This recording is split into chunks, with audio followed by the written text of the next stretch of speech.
Buongiorno e ben ritrovati con l'informazione flash di New Sicilia. I principali titoli della mattina. In apertura la questione dimensionamento scolastico. In Sicilia sono 18 le autonomie salvate solo per l'anno scolastico 2024-2025. In totale tagli nell'isola saranno 75 e non più 93. Saranno però 23 dall'anno successivo.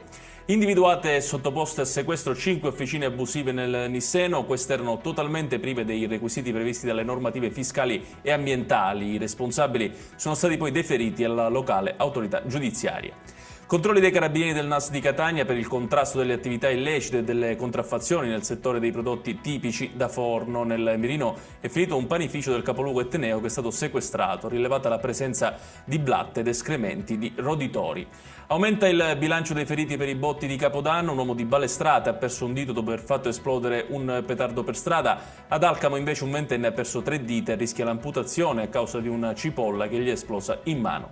Infine tragedia all'ospedale di Bagheria, dove ieri pomeriggio un uomo di 64 anni è morto appena arrivato in pronto soccorso. Originario di Santa Flavia, il 64enne pare avesse un infarto in corso da diverse ore. Ed è tutto per questa edizione. Tutti i dettagli su queste notizie li trovate sul nostro sito www.newsicilia.it. Grazie per averci seguito e arrivederci.